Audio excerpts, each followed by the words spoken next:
just in time for Easter. We're making banana pudding. Start with 5 cups of whole milk in a heavy bottom skillet. You want to add to that a pint of heavy cream and get that to heating up good. And in the meantime, you want to gather 8 eggs. We're going to separate those eggs, reserving the yolks to make your custard.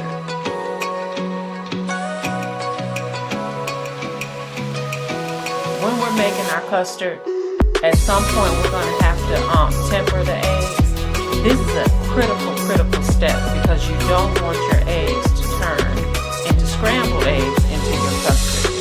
But right now we're separating our eggs. We're going to reserve the yolks only for the custard. You can get rid of the whites, or you can use it in the morning for egg scramble, or just get rid of them like I did. But there are 8 eggs in this mixture, and to the 8 egg yolks we're going to add 2 cups of sugar,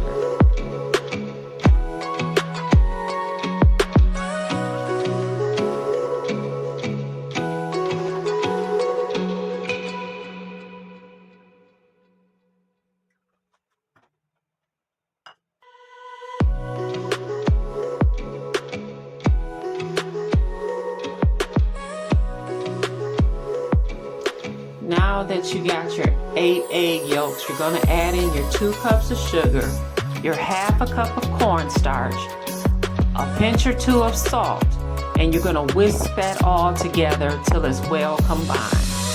If the mixture is too thick to whisk completely together, it's okay to grab a little splash of milk in with the egg mixture and continue to whisk until it's nice and smooth.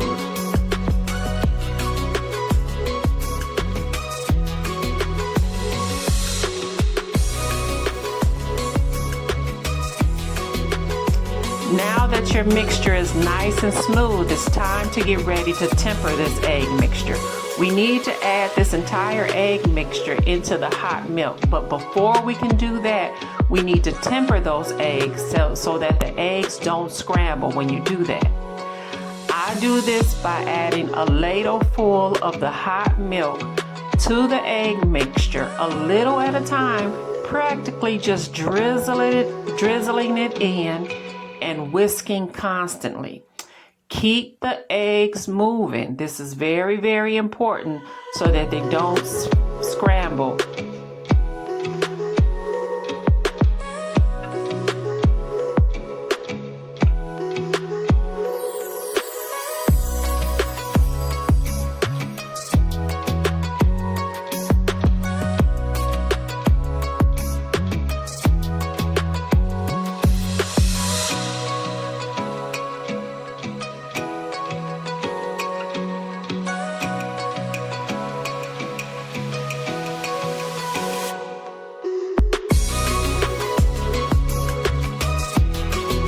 And now that you've done the hard part, the rest of this is a breeze.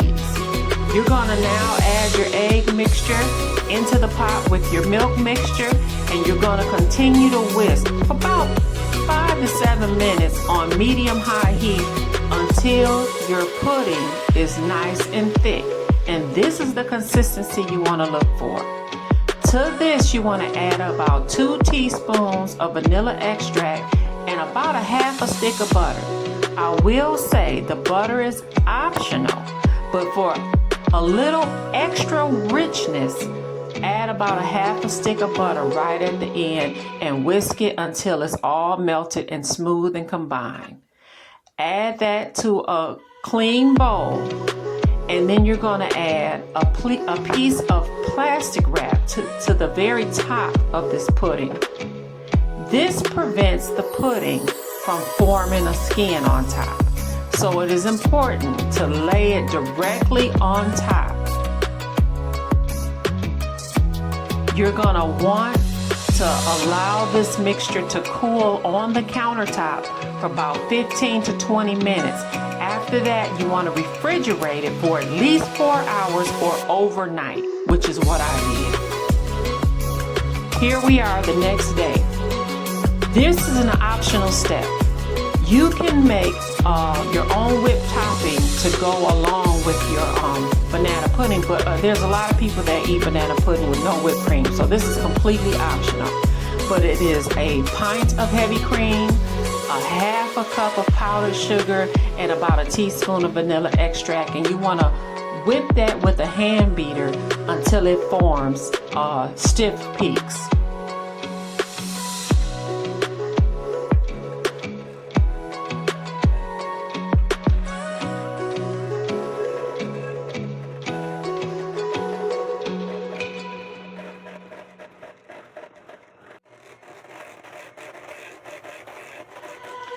Now, you want to reserve that in the refrigerator until you need it.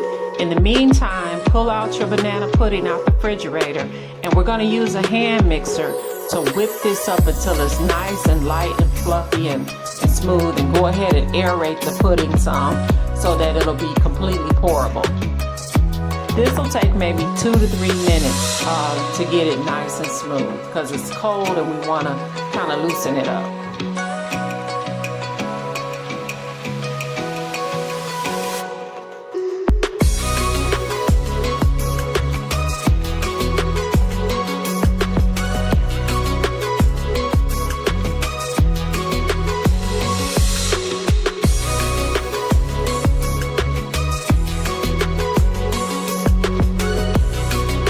We're going to start assembling our banana pudding. You can do this a variety of ways. I like to add pudding at the just to keep my cookies from sliding around in whatever vessel I'm using.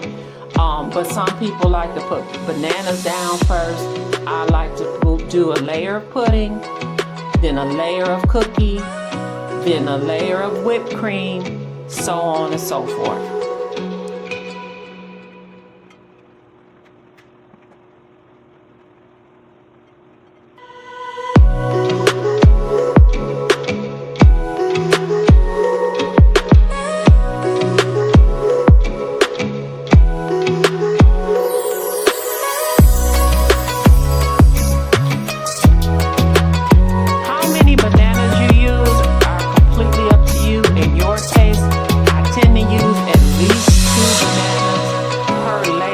Depending on how big of a pan of banana pudding I'm making. I tend to like a lot of cookie in my banana pudding. My husband tends to